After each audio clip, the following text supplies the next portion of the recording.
Good evening once again. Lovely to be with you. I'm Stephanie Ruhle. House Republican leader Kevin McCarthy is in survival mode again tonight, trying to remain a viable candidate for Speaker of the House while facing the wrath of some of Trump's most fiercest supporters in his own party.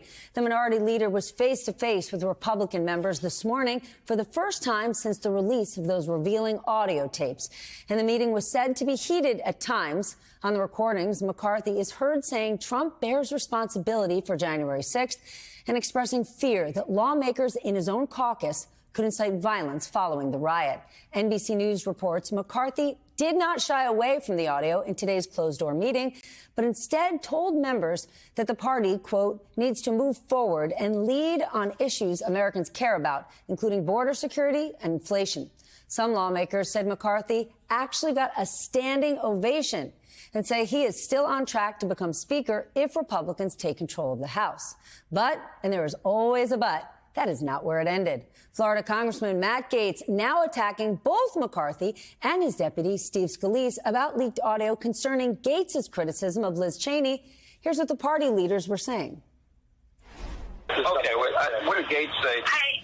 Gaetz brought up Liz specifically. I just saw that on Twitter. And Adam, someone just sent it. Gonzalez just sent it to me, so I'm calling Gaetz. I'm explaining to him.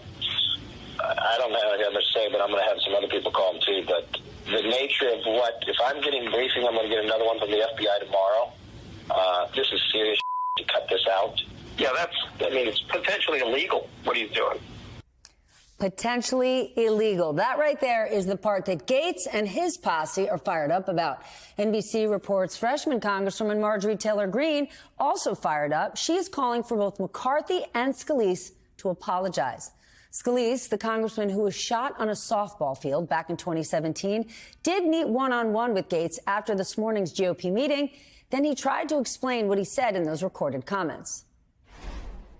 There were some things that were being told to a number of us that were in that call about threats that were being made. And there were members that were getting death threats at the time. And clearly I'm very alarmed and, a little bit extra concerned when you see members of Congress, Republican or Democrat, getting death threats. So I shared that with Matt. I'm sorry that those comments caused him problems because it was things that was conveyed to me from a number of places.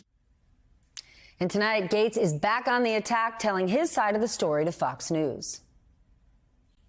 At the time, I was protecting President Trump from impeachment, and Kevin McCarthy was protecting Liz Cheney from criticism.